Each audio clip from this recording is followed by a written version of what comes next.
आज हम भारतीय संविधान के एक ऐसे अनुच्छेद को समझने वाले हैं जो सच पूछिए तो हम सबकी पहचान की बुनियाद है। आर्टिकल 5। ये वो अनुच्छेद है जो बताता है कि भारत का पहला नागरिक आखिर था कौन। तो चलिए शुरू करते हैं। सवाल ना बहुत ही सीधा सा है। जिस दिन भारत एक गणराज्य बना यानी 26 जनवरी 1950, उस दिन असल में भारतीय था कौन? और मजे की बात यह है कि इस एक सवाल का जवाब हमें सीधा सीधा मिलता है संविधान के आर्टिकल 5 में। तो आज हम क्या क्या देखने वाले हैं? सबसे पहले समझेंगे कि ये पहचान की बुनियाद है क्या, फिर देखेंगे कि नागरिकता का फॉर्मूला क्या था, इसके 3 रास्ते कौन कौन से थे, और ये इरादे की परख का क्या मतलब है, और हां, आखिर में ये भी देखेंगे कि ये कहानी आगे बढ़ती कैसे है। तो सबसे पहले ये समझना बहुत जरूरी है कि नागरिकता मतलब सिटीजनशिप कोई ऐसी वैसी चीज नहीं थी जिसे बाद में जोड़ दिया गया हो। नहीं, हमारे संविधान बनाने वालों ने इसे शुरू से ही, मतलब बिल्कुल शुरुआत से बहुत ही गंभीरता से लिया था। उन्होंने संविधान का एक पूरा का पूरा भाग, पार्ट 2, सिर्फ नागरिकता के नाम कर दिया। इसमें आते हैं आर्टिकल्स 5 से लेकर 11 तक। और यहां एक दिलचस्प बात है, हमारी जो शुरुआती नागरिकता की सोच थी ना, वो काफी हद तक ब्रिटिश कॉमन लॉ से प्रेरित थी। और ये वो कानून है जो जन्म की जगह को, मतलब बर्थ प्लेस को बहुत ज्यादा महत्व देता था। अच्छा, तो अब आते हैं आर्टिकल 5 की सबसे जरूरी, सबसे क्रूशियल पहलू पर, और वो है इसकी समय सीमा। हाँ, ये कोई ऐसा कानून नहीं है जो हमेशा के लिए खुला हो। नहीं, ये इतिहास के बस एक खास पल, एक स्नैपशॉट से जुड़ा हुआ है। देखिए, आर्टिकल 5 का जो टाइटल है ना, उसका शीर्षक वही सब कुछ साफ कर देता है। वो कहता है संविधान के प्रारंभ पर नागरिकता। अब इसमें ये जो शब्द है प्रारंभ, या अंग्रेजी में कहें तो कमेंसमेंट, बस यही है असली चाबी। यही वो शब्द है जो हमें सीधा उस एक ऐतिहासिक दिन पर ले जाता है। तो प्रारंभ का मतलब कोई लंबा चौड़ा समय नहीं है, कोई पीरियड नहीं है। इसका मतलब है इतिहास की एक बिल्कुल पक्की तारीख, 26 जनवरी 1950। आप इसे ऐसे समझ सकते हैं कि आर्टिकल 5 एक फोटो फ्रेम जैसा है जो सिर्फ और सिर्फ उसी एक दिन की तस्वीर खींचता है और हमें बताता है कि ठीक उस दिन भारत का नागरिक कौन था। ठीक है, तो तारीख तो हमें समझ आ गई। अब चलिए जरा नागरिकता के फॉर्मूले को भी देख लेते हैं। और घबराइए नहीं, ये कोई बहुत मुश्किल कानून नहीं है, बल्कि ये एक बहुत ही सरल 2 स्टेप टेस्ट है। तो ये रहा वो फॉर्मूला। देखिए, स्टेप 1 जो कि मैंडेटरी है, सबके लिए जरूरी है, वो है भारत में आपका अधिवास यानी डोमिसाइल होना चाहिए। इसके बिना तो बात आगे बढ़ ही नहीं सकती। ये पहली सीढ़ी है। अब अगर ये शर्त पूरी हो जाती है, सिर्फ तभी हम स्टेप 2 पर आते हैं, जहां हमारे पास 3 ऑप्शंस हैं। तो ये अधिवास या डोमिसाइल आखिर है क्या? देखिए, इसका मतलब सिर्फ कहीं रहना नहीं होता। कानून की नजर में डोमिसाइल 2 चीजों से मिलकर बनता है। पहला, आपका एक स्थायी घर, और दूसरा, वहां हमेशा के लिए इनडेफिनेटली रहने का इरादा। तो ये सिर्फ फिजिकल प्रेजेंस की बात नहीं है, ये एक मेंटल स्टेट भी है, एक इरादा भी है। ऑल राइट, तो पहला मैंडेटोरी स्टेप यानी डोमिसाइल, ये तो हम समझ गए। अब चलिए उन 3 ऑप्शंस को देखते हैं जिनमें से किसी एक को पूरा करना था, और बस नागरिकता का फॉर्मूला पूरा हो जाता। तो पहला रास्ता सबसे सीधा था। अगर आपका डोमिसाइल भारत में है और आपका जन्म भी यहीं हुआ है, तो आप नागरिक हैं। इसे कहते हैं जुस सोली, मतलब धरती का अधिकार। दूसरा रास्ता है खून के रिश्ते का, जुस सैंग्विनिस, मतलब अगर आपके माता या पिता में से कोई एक भी भारत में जन्मा था तो भी आप नागरिक माने जाएंगे। हाँ, शर्त वही है, डोमिसाइल भारत में होना चाहिए। और तीसरा रास्ता उन लोगों के लिए था जो भारत में ही थे, यही रह रहे थे कम से कम 5 साल से, और भारत को ही अपना घर मान चुके थे। अब डोमिसाइल में ये जो इरादे वाली बात है ना, इंटेंशन, ये कभी कभी थोड़ी कंफ्यूजिंग लग सकती है। तो चलिए इसे एक बहुत ही सिंपल से एग्जाम्पल से समझते हैं। ये कंपैरिजन देखिए, सब कुछ एकदम क्रिस्टल क्लियर हो जाएगा। एक तरफ है कोई व्यक्ति जो यहीं बसना चाहते हैं, दूसरी तरफ मान लीजिए कोई अंग्रेज अफसर है, जैसे कि लॉर्ड माउंटबैटन। अब वो भी भारत में रहे, कई साल रहे, लेकिन क्या उनका इरादा यहां हमेशा के लिए बसने का था? नहीं, वो यहां एक खास काम से एक तय समय के लिए आए थे, और बस यही वो इरादे का फर्क है जो डोमिसाइल का सबसे बड़ा टेस्ट है। इसी वजह से एक अस्थायी अधिकारी नागरिकता के दायरे से बाहर हो जाता है, भले ही वो यहां सालों रहा हो। तो चलिए, अब तक हमने जो भी समझा है उसे फटाफट समेटते हैं और आर्टिकल 5 के जो मेन पॉइंट्स हैं उन्हें एक बार फिर से देख लेते हैं। तो ये टेबल एक तरह से पूरे आर्टिकल 5 की समरी है, एक चीट शीट। 26 जनवरी 1950 को नागरिक बनने के लिए क्या चाहिए था? एक चीज जो नॉन नेगोशिएबल थी, भारत में डोमिसाइल, और इसके साथ इन 3 में से कोई भी एक शर्त पूरी करनी थी। या तो आपका जन्म भारत में हुआ हो, या आपके माता पिता में से किसी एक का जन्म भारत में हुआ हो, या फिर आप कम से कम 5 साल से यहीं रह रहे हो। सिंपल। तो जो सबसे जरूरी बात याद रखने वाली है वो ये है कि आर्टिकल 5 असल में बस उस एक दिन का एक फोटो फ्रेम है, एक स्नैपशॉट है। ये हमें बिल्कुल साफ साफ बताता है कि जिस दिन भारतीय गणराज्य ने जन्म लिया, उस दिन उसके पहले नागरिक कौन थे। ये एक शुरुआत थी। लेकिन एक बहुत बड़ा, बहुत ही पेचीदा सवाल अब भी बाकी है। आर्टिकल 5 तो उन लोगों की बात करता है जो उस दिन भारत की जमीन पर मौजूद थे, जिनका डोमिसाइल यहां था। पर उन लाखों करोड़ों लोगों का क्या, जो बंटवारे की वजह से अपना सब कुछ छोड़कर सरहद के इस पार या उस पार जा रहे थे? उनकी नागरिकता का क्या हुआ? ये एक इतना मुश्किल और इतना भावुक सवाल है, जिसका जवाब हमें मिलता है संविधान के अगले आर्टिकल्स में, आर्टिकल 6 और आर्टिकल 7।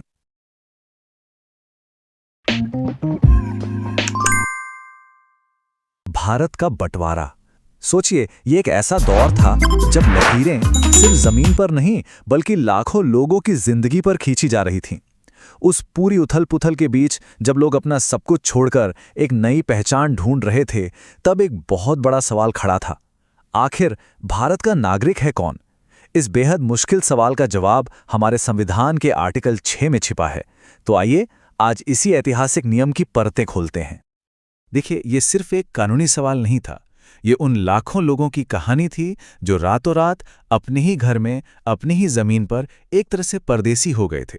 सवाल उनकी पहचान का था, उनके भविष्य का, उनके हक का, और इसी मानवीय संकट को एक कानूनी ढांचा देने के लिए आर्टिकल 6 बनाया गया। अब आर्टिकल 6 को ठीक से समझने के लिए हमें पहले कुछ बेसिक बातें जाननी होंगी, वो बुनियाद जिस पर यह पूरा आर्टिकल टिका है। तो चलिए सबसे पहले नागरिकता की संवैधानिक नींव से ही शुरू करते हैं। हमारे संविधान के लिए नागरिकता सिर्फ एक शब्द नहीं है, यह असल में अधिकारों और जिम्मेदारियों का एक पूरा पैकेज है। इसका जिक्र संविधान के पार्ट 2 यानी भाग 2 में मिलता है। और एक दिलचस्प बात, भारत में जो एकल नागरिकता का कॉन्सेप्ट है, मतलब देश के किसी भी हिस्से में रहें, नागरिकता एक ही होगी, ये आइडिया हमने ब्रिटेन के संविधान से लिया है। आर्टिकल 6 में एक शब्द है जो बहुत बहुत जरूरी है, माइग्रेशन या प्रव्रजन। इसका कानूनी मतलब सर बॉर्डर पार करना नहीं है। देखिए, इरादा क्या है वो सब कुछ है। मान लीजिए एक व्यापारी काम के लिए लाहौर से अमृतसर आता जाता है, तो वो माइग्रेट नहीं कर रहा। लेकिन एक परिवार जो अपना घर-बार बेचकर हमेशा के लिए भारत में बसने आ रहा है, वो माइग्रेट कर रहा है। ये पक्का इरादा ही कानून की नज़र में सबसे बड़ी बात है। अच्छा, ये बात समझना तो और भी जरूरी है। जब हमारे संविधान बनाने वाले भारत शब्द का इस्तेमाल करते थे, तो वो आज के नक्शे की बात नहीं कर रहे थे। उनके जहन में 1935 के गवर्नमेंट ऑफ इंडिया एक्ट वाला अविभाजित भारत था, जिसमें आज का पाकिस्तान और बांग्लादेश भी शामिल थे। अगर ये बात ध्यान में नहीं रखेंगे तो आर्टिकल 6 को समझना बहुत मुश्किल हो जाएगा। तो इन बेसिक बातों को समझने के बाद अब हम आते हैं उस एक तारीख पर जो इस पूरे मामले के केंद्र में है।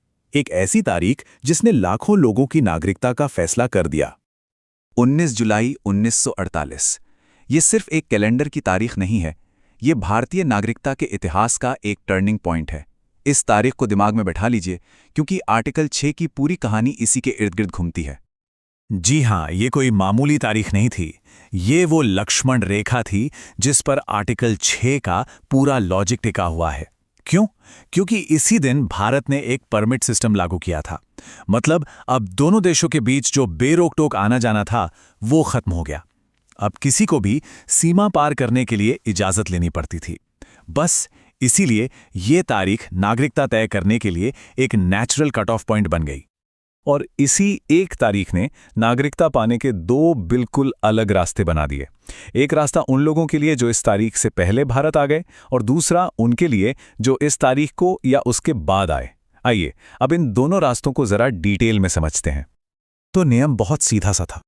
जो लोग 19 जुलाई 1948 से पहले भारत आ गए, उनके लिए नागरिकता का रास्ता काफी आसान और लगभग ऑटोमेटिक था।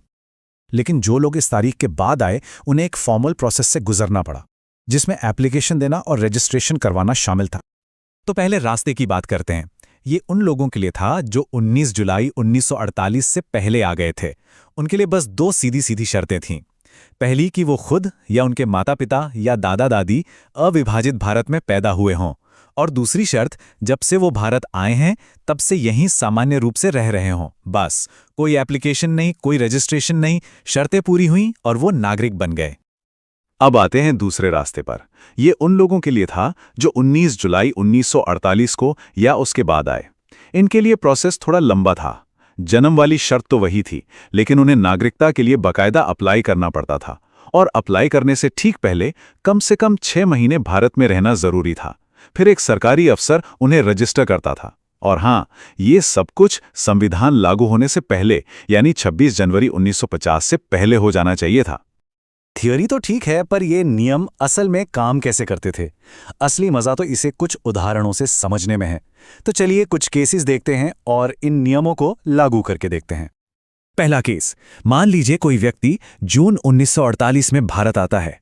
क्या वो कट ऑफ तारीख से पहले आया? हाँ। क्या वो तब से यहीं रह रहा है? हाँ। तो नतीजा, वो अपने आप भारत का नागरिक बन गया। बिल्कुल सीधा और सिंपल। अब दूसरा केस लेते हैं। कोई अगस्त 1948 में भारत आता है। ये हमारी कट ऑफ तारीख के बाद है। तो क्या उसने 6 महीने से ज्यादा यहां गुजारे? हाँ। क्या उसने अप्लाई किया और उसका रजिस्ट्रेशन हुआ? हाँ। नतीजा ये हुआ कि वो व्यक्ति रजिस्ट्रेशन के जरिए भारत का नागरिक बन गया। और ये तीसरा केस हमें दिखाता है कि नियम कितने सख्त थे। सोचिए, कोई अगस्त में आया, लेकिन उसने 6 महीने पूरे होने का इंतजार नहीं किया और बस 4 महीने बाद ही अप्लाई कर दिया। तो क्या हुआ? उसकी एप्लीकेशन रिजेक्ट हो गई।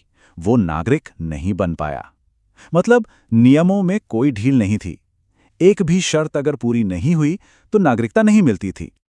तो हमने नियमों की बारीकियों से लेकर उनके असल असर तक का ये सफर तय किया। अब वक्त है कि इन सारी बातों को समेट लिया जाए और वो मुख्य बिंदु निकालें जिन्हें याद रखना सबसे जरूरी है। तो अगर आर्टिकल 6 का सार समझना हो तो ये 4 बातें हैं। पहली बात, ये कानून सिर्फ पाकिस्तान से भारत आने वाले लोगों के लिए था। दूसरी बात, सबसे अहम तारीख थी 19 जुलाई 1948। तीसरी बात, इस तारीख से पहले आने वालों को शर्तें पूरी करने पर ऑटोमेटिक नागरिकता मिल जाती थी।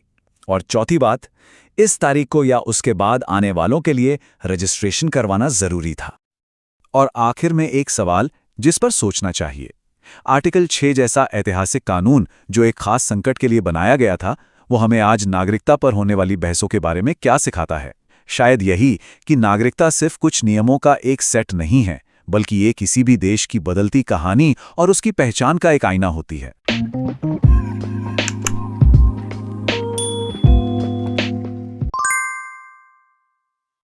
आज हम भारतीय संविधान के एक बहुत ही खास अनुच्छेद पर बात करने वाले हैं, अनुच्छेद 7।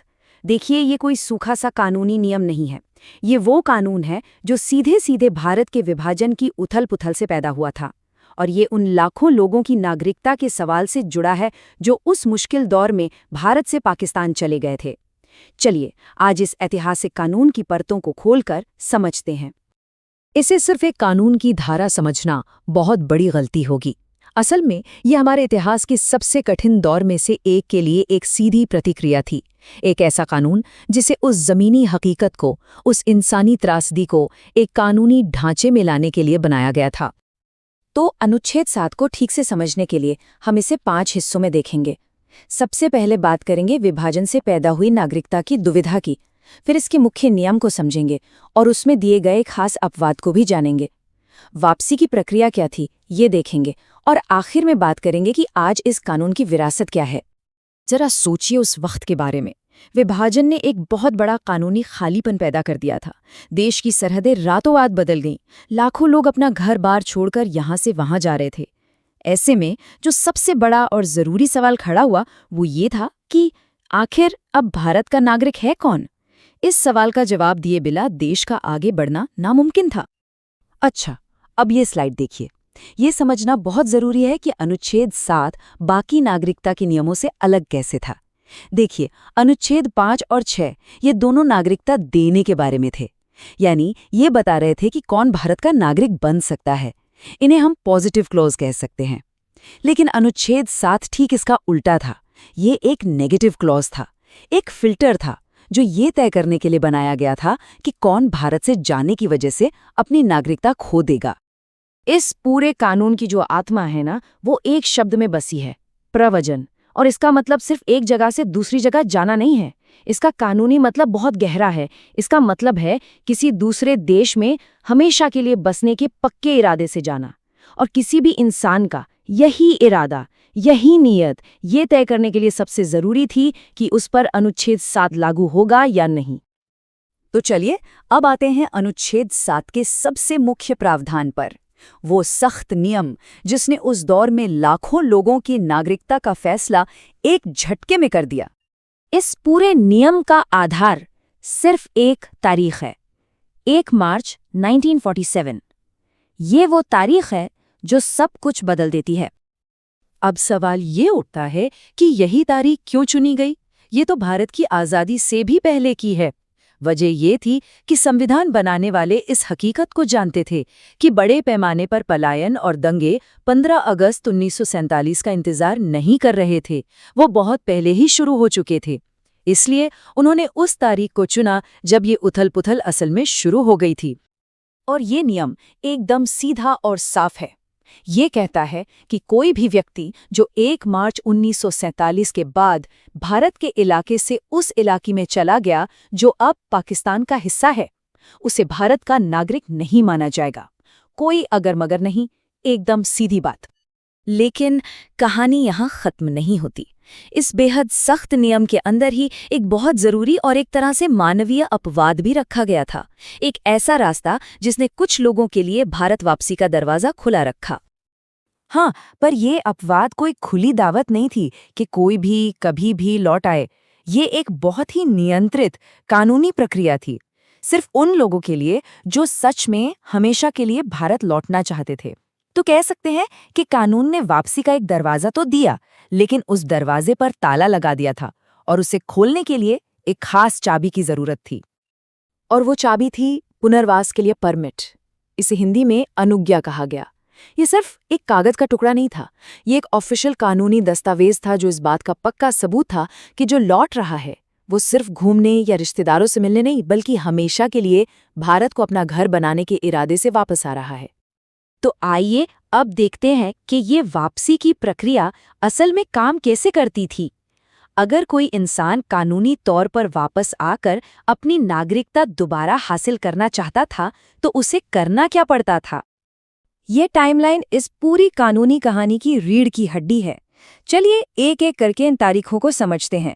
पहली तारीख 1 मार्च 1947। ये वो लकीर थी जिसके बाद पाकिस्तान जाने का मतलब था नागरिकता पर सवाल उठना। फिर आई 19 जुलाई 1948। ये तारीख उन लोगों के लिए ज़रूरी थी जो परमिट लेकर लौटना चाहते थे।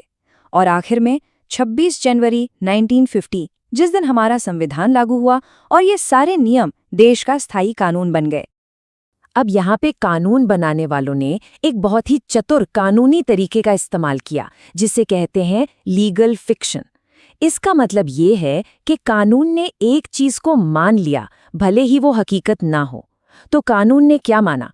कानून ने ये माना कि जो व्यक्ति परमिट पर लौटा है वो भारत का पुराना निवासी नहीं, बल्कि एक नया प्रवासी है, जैसे कोई पहली बार आ रहा हो। और ऐसा करके उन्होंने बड़ी समझदारी से अनुच्छेद 7 को अनुच्छेद 6 के नियमों से जोड़ दिया।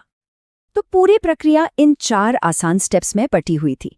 पहला, हमेशा के लिए बसने का ऑफिशियल परमिट हासिल करो। दूसरा, उस परमिट के आधार पर भारत वापस आओ। तीसरा, एक नए प्रवासी की तरह अनुच्छेद 6 के तहत नागरिकता के लिए अर्जी दो। और चौथा, जब अर्जी मंजूर हो जाए तो भारत के एक रजिस्टर्ड नागरिक बन जाओ। तो चलिए अब इस पूरी बातचीत को समेटते हैं। अनुच्छेद 7 का सार क्या है और आज हमारे लिए इसकी विरासत क्या है? तो देखिए, मोटी मोटी बात यह है कि अनुच्छेद 7 के 2 चेहरे थे। एक तरफ ये एक बहिष्करण का नियम था, जिसने पाकिस्तान चले गए लोगों से नागरिकता का हक ले लिया। लेकिन दूसरी ओर, उतनी ही जरूरी तरफ, इसने उन लोगों के लिए वापसी का एक कानूनी और व्यवस्थित रास्ता भी बनाया जो लौटना चाहते थे। ये उस दौर की मुश्किल इंसानी समस्याओं का एक बहुत ही सोचा समझा कानूनी हल देने की कोशिश थी, जो संविधान बनाने वालों की दूरदर्शिता और व्यावहारिकता को दिखाता है। और आखिर में ये एक सवाल हमारे सामने आता है, कानून एक भयानक मानवीय त्रासदी के बीच व्यवस्था और स्पष्टता लाने की कोशिश कैसे करता है? अनुच्छेद 7 हमें इसी बारे में सोचने पर मजबूर करता है। ये कानून की ताकत और उसकी सीमाओं दोनों की याद दिलाता है।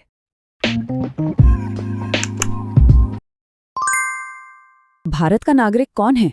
लगता तो बड़ा सीधा सा सवाल है ना? पर यह उतना सीधा है नहीं, खासकर उन लाखों लोगों के लिए जिनकी जड़ें तो भारत में हैं, पर वो रहते दुनिया के किसी और कोने में हैं। तो भारतीय संविधान का अनुच्छेद 8, आर्टिकल 8 असल में इसी पेचीदा सवाल का जवाब है। ये एक तरह का कानूनी पुल है जो भारत को उसके ग्लोबल परिवार से जोड़ता है। अब ये समझने के लिए कि आर्टिकल 8 की जरूरत क्यों पड़ी, हमें जरा वक्त में पीछे चलना होगा। सोचिए, साल 1947 आज़ादी और बंटवारे के बाद एक बिल्कुल नए देश के सामने एक बहुत ही उलझा हुआ सवाल खड़ा था। आखिर भारतीय नागरिक है कौन? और ये सवाल सिर्फ भारत की सरहदों के अंदर रहने वालों के लिए नहीं था, बल्कि उन अनगिनत लोगों के लिए भी था जो दुनिया भर में फैले थे, पर जिनका दिल हिंदुस्तान के लिए धड़कता था। तो इस पूरी कहानी को समझने के लिए हमारा रोड मैप क्या है? हम शुरू करेंगे 1947 के उस पहचान के संकट से, फिर जानेंगे कि कानून की नज़र में भारतीय मूल का मतलब क्या होता है। इसके बाद नागरिकता पाने का रास्ता देखेंगे, कुछ मज़ेदार उदाहरणों से इसे समझेंगे और आखिर में बात करेंगे कि ये कानून आज भी भारत के ग्लोबल रिश्तों को कैसे मजबूत करता है। तो चलिए शुरू करते हैं पहली बात से। वो चुनौती थी क्या आखिर? 1947 में जब भारत एक नया देश बना तो पहचान का सवाल सबसे ऊपर था। असल में प्रॉब्लम एक नहीं, दो थी। एक तरफ तो देश के अंदर रह रहे करोड़ों लोगों की नागरिकता तय करनी थी और दूसरी तरफ दुनिया के अलग अलग कोनों में बसे उस विशाल डायस्पोरा को भी एक पहचान देनी थी, जिनकी जड़ें भारत से जुड़ी थीं। तो हमारे संविधान बनाने वालों ने इस मुश्किल पहेली को कैसे सुलझाया? उन्होंने एक बहुत ही साफ सुथरा और सोचा समझा कानूनी रास्ता बनाया। देखिए, संविधान ने नागरिकता के लिए मोटे तौर पर 2 रास्ते बनाए। आर्टिकल 5 उन लोगों के लिए था जो उस समय भारत में ही रह रहे थे, लेकिन एक दूसरा बहुत खास रास्ता बनाया गया आर्टिकल 8 के रूप में, और ये रास्ता सिर्फ और सिर्फ भारत के बाहर बसे लोगों के लिए था, हमारे उस विशाल ग्लोबल परिवार के लिए। तो सवाल उठता है कि ये भारतीय मूल का व्यक्ति है कौन? देखिए, कानून की नज़र में ये इस बात से तय नहीं होता कि कोई आज कहाँ रहता है। नहीं, ये तय होता है वंश से, मतलब खून के रिश्ते से। सीधा सा मतलब है कि या तो वो इंसान खुद या उसके माता पिता या दादा दादी उस भारत में पैदा हुए हों जिससे गवर्नमेंट ऑफ इंडिया एक्ट 1935 में परिभाषित किया गया था। ये एक बहुत ही ज़रूरी ऐतिहासिक कनेक्शन है। लेकिन यहाँ एक बहुत ज़रूरी पेच है, एक शर्त है, और ये बहुत बड़ी शर्त है। भारतीय संविधान एकल नागरिकता यानी सिंगल सिटीजनशिप के सिद्धांत पर चलता है। मतलब साफ है, अगर कोई अपनी मर्जी से किसी और देश का नागरिक बन जाता है तो उसकी भारतीय नागरिकता उसी पल खत्म हो जाती है। आप एक साथ 2 नावों पर सवार नहीं हो सकते। अच्छा, तो अब तक हमने क्यों और क्या समझ लिया, अब आते हैं कैसे पर। मतलब असल में ये प्रोसेस काम कैसे करता है, आर्टिकल 8 के तहत नागरिकता मिलती कैसे है। चले इसे स्टेप बाय स्टेप समझते हैं। और अच्छी बात यह है कि प्रोसेस को जानबूझकर बहुत सीधा साधा रखा गया है। कुल मिलाकर 3 स्टेप्स हैं। पहला, अपनी एलिजिबिलिटी यानी पात्रता साबित करनी होगी। दूसरा, एक फॉर्मल एप्लीकेशन देनी होगी। और तीसरा, एक नागरिक के तौर पर आपका ऑफिशियल रजिस्ट्रेशन हो जाएगा। मकसद था इसे आसान बनाना, मुश्किल नहीं। तो पहले स्टेप यानी एलिजिबिलिटी के लिए एक छोटी सी चेकलिस्ट है। 3 बातें हैं जो पूरी करनी ही होंगी। पहली, व्यक्ति को भारतीय मूल का होना चाहिए। दूसरी, वो भारत से बाहर किसी देश में रह रहा हो। और तीसरी, जो कि सबसे जरूरी है, उसने किसी और देश की नागरिकता अपनी मर्जी से ना ली हो। अच्छा, तो ये एप्लीकेशन देनी कहाँ है? क्या इसके लिए भारत आना पड़ेगा? बिल्कुल नहीं। संविधान कहता है कि कोई जिस भी देश में है वो वहीं के भारतीय दूतावास या हाई कमीशन में ये एप्लीकेशन दे सकता है। ये भारत और उसके डायस्पोरा के बीच एक डायरेक्ट ऑफिशियल लिंक है। अब थ्योरी तो बहुत हो गई, चलिए इसे कुछ असली जिंदगी जैसी सिचुएशन में रखकर देखते हैं। इससे बात बिल्कुल साफ हो जाएगी कि ये कानून अलग अलग हालात में कैसे काम करता है। पहला केस लेते हैं। सोचिए, एक नौजवान है जो अमेरिका में पैदा हुआ, लेकिन उसके ग्रैंड पेरेंट्स अविभाजित भारत में पैदा हुए थे। अब वंश के आधार पर वो भारतीय मूल का व्यक्ति है, और क्योंकि उसने अभी तक अमेरिकी नागरिकता नहीं ली है, वो वॉशिंगटन डीसी में भारतीय दूतावास जाकर नागरिकता के लिए रजिस्टर कर सकता है। सिंपल। अब एक दूसरा केस जो थोड़ा सा अलग है। मान लीजिए कोई यूके में पैदा हुआ और वहीं पला बड़ा। उसके माता पिता भारतीय नागरिक हैं, उनके पास इंडियन पासपोर्ट भी है। अब इस केस में उसे नई नागरिकता नहीं चाहिए, वो तो पहले से ही भारतीय है। लेकिन आर्टिकल 8 उसे अपनी नागरिकता को आधिकारिक तौर पर रजिस्टर करने, मतलब फॉर्मलाइज करने का एक तरीका देता है। ये अगली पीढ़ी के जुड़ाव को और पक्का करता है। और अब एक तीसरा और भी ज्यादा दिलचस्प उदाहरण। सोचिए केन्या में बसे एक परिवार के बारे में जो वहां पीढ़ियों से रह रहा है। उनके परदादा परदादी ब्रिटिश भारत में पैदा हुए थे। ये केस दिखाता है कि इस कानून की जड़ें इतिहास में कितनी गहरी हैं। ये नागरिकता का अधिकार सिर्फ आज की सीमाओं पर नहीं, बल्कि भारत की ऐतिहासिक परिभाषा पर आधारित है।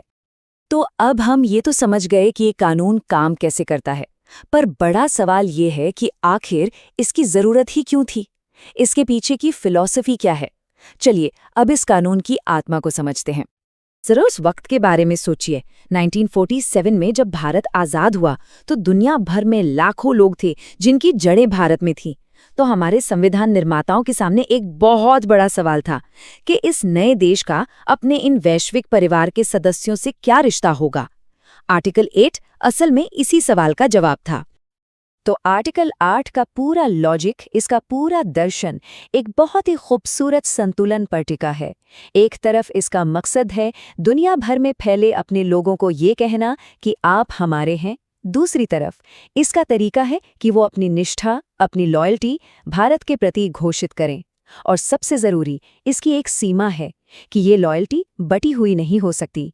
समावेश, चुनाव और वफादारी का एक अनूठा मिश्रण। एक राष्ट्र, एक नागरिकता, ये सिर्फ एक लाइन नहीं है, ये भारतीय नागरिकता कानून की नींव है, इसका सबसे बुनियादी सिद्धांत। ये पक्का करता है कि एक भारतीय नागरिक की पहचान और वफादारी सिर्फ और सिर्फ भारत के प्रति हो। तो आखिर में आर्टिकल 8 का निचोड़ क्या है? ये भारत और उसके वैश्विक परिवार के बीच एक मजबूत और कानूनी रिश्ता बनाता है। और ये रिश्ता दो खंभों पर खड़ा है। एक है वंश, जो एक ऐतिहासिक लिंक है, और दूसरा है एक सचेत चुनाव। मतलब ये सिर्फ विरासत में मिली चीज नहीं है, ये रजिस्ट्रेशन के जरिए भारत से अपनी पहचान जोड़ने का एक एक्टिव फैसला भी है। और यहीं पर हम आज की बात खत्म करते हैं, पर एक सवाल के साथ। आज की इस ग्लोबलाइज दुनिया में जहां सरहदें धुंधली हो रही हैं, ये 75 साल पुराना कानून भारत और उसके ग्लोबल परिवार के रिश्ते को कैसे नया आकार दे रहा है? ये सिर्फ एक कानूनी सवाल नहीं है, ये पहचान और अपनेपन से जुड़ा एक गहरा सवाल है। सोचने वाली बात है ना?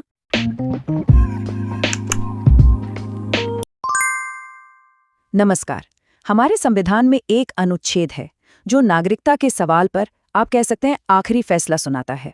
ये इतना निर्णायक है, इतना पावरफुल है कि इसके आगे कोई और नियम टिक ही नहीं पाता। जी हाँ, आज हम इसी अनुच्छेद 9 की तह तक जाएंगे। तो चलिए सीधे मुद्दे पर आते हैं। एक बहुत ही बुनियादी सवाल से शुरुआत करते हैं। क्या ऐसा हो सकता है कि कोई व्यक्ति एक ही समय में भारत का भी नागरिक हो और मान लीजिए किसी दूसरे देश का भी? यही वो सवाल है जो हमें आज की इस पूरी पड़ताल के बिल्कुल केंद्र में ले जाता है। और इस सवाल का बिल्कुल साफ, एकदम सीधा जवाब छिपा है अनुच्छेद 9 में। तो ठीक है, तैयार हो जाइए। चलिए इस मौलिक नियम को परत दर परत खोलकर समझते हैं। सबसे पहले हमें उस जड़ को, उस मूल सिद्धांत को पकड़ना होगा जिस पर अनुच्छेद 9 की पूरी इमारत खड़ी है, और वो सिद्धांत है सिंगल सिटीजनशिप, यानी एकल नागरिकता। अब ये जो बात स्क्रीन पर है ना, ये इस पूरी कहानी का सार है। हमारे संविधान बनाने वालों का मानना था कि नागरिकता, सिटीजनशिप, ये सिर्फ एक कानूनी कागज का टुकड़ा नहीं है। नहीं, ये एक निष्ठा है, एक वफादारी, एन एलिजियंस। और उनकी सोच एकदम साफ थी। एक भारतीय नागरिक की निष्ठा बटनी नहीं चाहिए, वो पूरी की पूरी अनडिवाइडेड सिर्फ भारत के प्रति होनी चाहिए। अच्छा, आगे बढ़ने से पहले एक छोटी सी लेकिन बहुत जरूरी बात साफ कर लेते हैं। देखिए, जब भी संविधान में राज्य या स्टेट शब्द का जिक्र आता है तो इसका मतलब महाराष्ट्र या पंजाब जैसे हमारे प्रांत नहीं है। नहीं, यहाँ इसका मतलब है पूरा देश, हमारा राष्ट्र, the nation as a whole. ये छोटा सा फर्क समझना आगे की बातों के लिए बहुत जरूरी है। चलिए अब उस हिस्से पर आते हैं जो बताता है कि अनुच्छेद 9 असल में काम कैसे करता है, मतलब इसका एक्शन वाला पार्ट, नागरिकता का अपने आप ऑटोमेटिकली खत्म हो जाना। तो सबसे अहम बात यही है, जिस पल, द वेरी मोमेंट, कोई भारतीय नागरिक अपनी मर्जी से, स्वेच्छा से किसी दूसरे देश की नागरिकता ले लेता है, ठीक उसी पल उसकी भारतीय नागरिकता अपने आप खत्म हो जाती है, ऑटोमेटिकली। कानूनी भाषा में इसके लिए एक खास शब्द है ईओ इंस्टेंटी, जिसका मतलब है ठीक उसी क्षण, इंस्टेंटेनियसली। ये प्रक्रिया थोड़ी तकनीकी लग सकती है, लेकिन चलिए इसे बिल्कुल सिंपल स्टेप्स में तोड़ते हैं। पहला कदम, एक भारतीय नागरिक ने दूसरे देश की नागरिकता के लिए अर्जी दी और वो उसे मिल भी गई, ठीक है।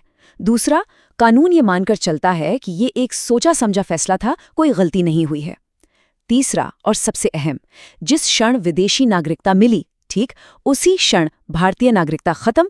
और चौथा, इसके लिए किसी सरकारी आदेश का, किसी कोर्ट के फैसले का या किसी चिट्ठी पत्री का इंतजार नहीं करना पड़ता, ये कानूनन अपने आप हो जाता है। और ये नियम इतना ताकतवर है, इतना पावरफुल है कि ये नागरिकता के बाकी सभी दावों को एक झटके में रद्द कर देता है। मतलब सोचिए, अगर किसी ने दूसरे देश की नागरिकता ले ली तो फिर इस बात से कोई फर्क नहीं पड़ता कि उसका जन्म भारत में हुआ था या उसके माता पिता भारतीय थे। अनुच्छेद 9 लागू होते ही ये सारी बातें बेमानी हो जाती हैं। It overrides everything. ठीक है, तो अब तक हमने सिद्धांत और नियमों की बात तो कर ली, थ्योरी समझ ली। चलिए अब देखते हैं कि असल जिंदगी में, रियल वर्ल्ड में ये कानून कैसे काम करता है। और इसका सबसे जाना माना उदाहरण है अक्षय कुमार का केस। उन्होंने अपनी मर्जी से वॉलंटरली कनाडा की नागरिकता ली। तो अनुच्छेद 9 के तहत क्या हुआ? जिस पल उन्होंने ऐसा किया, उनकी भारतीय नागरिकता अपने आप ऑटोमेटिकली समाप्त हो गई। ये इस कानून के सीधे और स्वचालित असर का एक बिल्कुल टेक्स्ट बुक एग्जाम्पल है। लेकिन यहाँ कहानी में एक दिलचस्प मोड़ आता है। नागरिकता खोने की बात तो समझ आ गई, पर नागरिकता वापस पाने का रास्ता क्या है? और ये सवाल हमें कानून के एक बिल्कुल दूसरे पहलू से मिलवाता है। अब जरा आरबीआई के पूर्व गवर्नर उर्जित पटेल का केस देखिए। वो भारतीय मूल के थे, लेकिन उनका जन्म हुआ था केन्या में, इसलिए वो जन्म से भारतीय नागरिक नहीं थे। यहाँ क्या हुआ? यहाँ भारत सरकार ने अपनी विवेकाधीन शक्ति, जिसे हम डिस्क्रेशनरी पावर कहते हैं, उसका इस्तेमाल किया और उन्हें नागरिकता दी। तो ये केस साफ साफ दिखाता है कि सरकार के पास नागरिकता देने की ताकत है, और ये ताकत अनुच्छेद 9 के नागरिकता के ऑटोमेटिक टर्मिनेशन वाले नियम से बिल्कुल अलग है। तो चलिए अब इस पूरी चर्चा का विश्लेषण करते हैं और इस कानून के जो 2 अलग अलग चेहरे हमने देखे, उन्हें एक साथ रखकर समझते हैं। ये स्लाइड पूरी बात का निचोड़ बहुत अच्छे से सामने रखती है। जरा देखिए, एक तरफ है नागरिकता खोना अनुच्छेद 9 के तहत। ये प्रोसेस कैसा है? ऑटोमैटिक। इसका नेचर क्या है? एक पक्का नियम, एन एब्सोल्यूट रूल। इसे चालू कौन करता है? व्यक्ति का खुद का एक्शन। और नतीजा एकदम पक्का। दूसरी तरफ है नागरिकता वापस पाना सरकार की शक्ति से। ये प्रोसेस कैसा है? अर्जी देनी पड़ती है। इसका नेचर सरकार की मर्जी पर है, डिस्क्रेशनरी। इसे चालू कौन करता है? सरकार का फैसला। और नतीजा सिर्फ एक संभावना, कोई गारंटी नहीं। और यहीं पर हमें सबसे बड़ा और अहम फर्क समझ में आता है। इसे ऐसे समझिए, जन्म से नागरिकता पाना एक अधिकार है, एक राइट। लेकिन खोई हुई नागरिकता को दोबारा हासिल करना वो एक विशेष अधिकार है, एक प्रिविलेज, जिसे सरकार चाहे तो दे या चाहे तो न दे। और अब इस पूरी बातचीत के अंत में एक सवाल, एक ऐसा सवाल जो आज के दौर में बहुत मायने रखता है। आज की इस ग्लोबलाइज दुनिया में, जहां लोगों के कई देशों से गहरे रिश्ते हैं, पर्सनल भी प्रोफेशनल भी, तो ऐसे में क्या यह सिंगल अविभाजित नागरिकता का सिद्धांत आज भी उतना ही प्रासंगिक है, उतना ही रेलेवेंट है जितना दशकों पहले था? ये एक बड़ा सवाल है और इस पर सोचना शायद हमें भविष्य में नागरिकता के बदलते मतलब को समझने में मदद करेगा।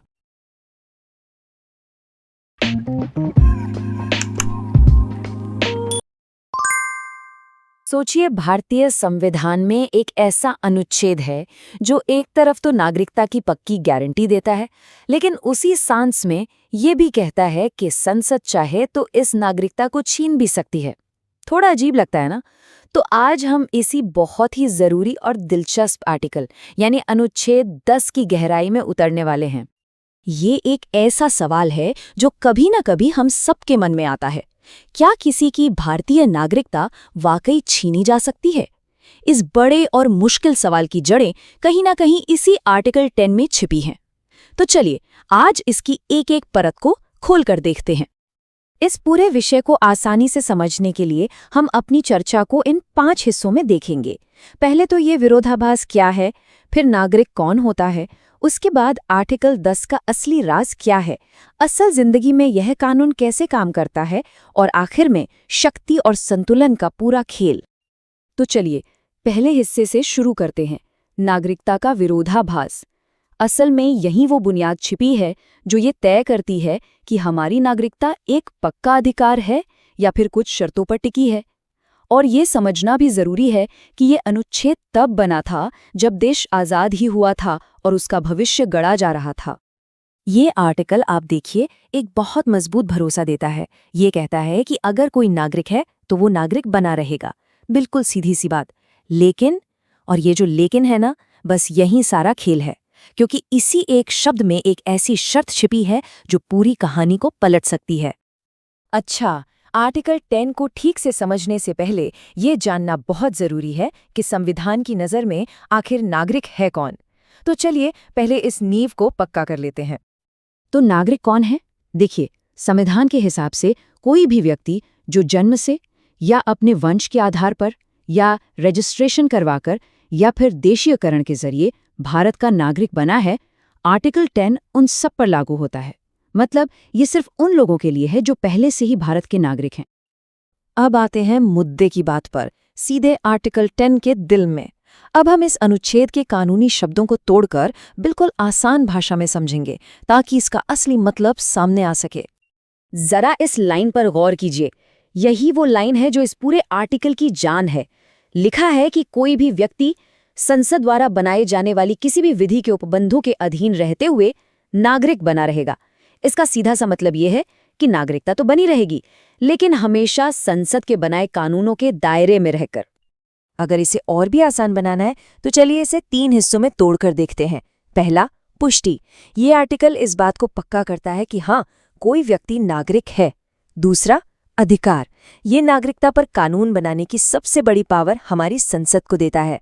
और तीसरा, जो सबसे जरूरी है, कानून के अधीन निरंतरता। मतलब नागरिकता जारी तो रहेगी पर हमेशा उन नियमों और शर्तों के तहत जो हमारी संसद तय करेगी। तो सबसे बड़ी बात क्या निकल कर आई? ये कि नागरिकता के मामले में आखिरी फैसला लेने की शक्ति न तो राष्ट्रपति के पास है और न ही सुप्रीम कोर्ट के पास। वो शक्ति सीधे सीधे सिर्फ और सिर्फ भारत की संसद के हाथों में है। हाँ, ये बात भी ध्यान रखने वाली है कि संसद की इस शक्ति पर अदालतें अपनी नज़र रखती हैं ताकि इसका कोई गलत इस्तेमाल ना हो।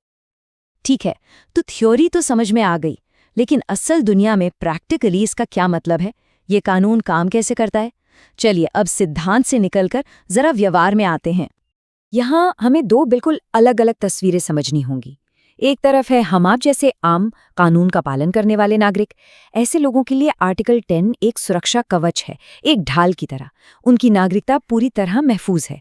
लेकिन दूसरी तरफ वो लोग हैं जो देश के खिलाफ गतिविधियों में शामिल हैं। उनके लिए यही आर्टिकल 10 संसद को उनकी नागरिकता खत्म करने का एक बहुत बड़ा अधिकार दे देता है। और ये चार्ट देखिए, ये इस फर्क को कितनी आसानी से दिखाता है। नागरिकता खोने का जो खतरा है वो 2 तरह के लोगों के लिए बिल्कुल अलग है। एक आम नागरिक के लिए ये जोखिम लगभग 0 है, जैसा कि ये छोटा वाला बार दिखा रहा है। वहीं देश के खिलाफ काम करने वाले किसी व्यक्ति के लिए ये खतरा बहुत बहुत ज्यादा बढ़ जाता है, जैसा कि ये ऊंचा वाला बार साफ साफ दिखा रहा है। विजय माल्या का केस इसका एक बहुत बड़ा उदाहरण है। वो भले ही सालों से देश के बाहर हैं, लेकिन भारत सरकार का रुख बिल्कुल साफ है कि सिर्फ देश छोड़ देने का मतलब ये नहीं कि नागरिकता खत्म हो गई। जब तक संसद कानून के जरिए किसी की नागरिकता खत्म नहीं कर देती, तब तक वो व्यक्ति भारत का नागरिक ही माना जाएगा और हमारे कानूनों के प्रति पूरी तरह जवाबदेह रहेगा। तो आखिर में इस जबरदस्त शक्ति का असल मतलब क्या है? चलिए संसद की इस अंतिम शक्ति और संतुलन के पूरे समीकरण को यानी कि बड़ी तस्वीर को समझते हैं। तो आखिर में एक आम भारतीय परिवार के लिए इसका क्या मतलब है?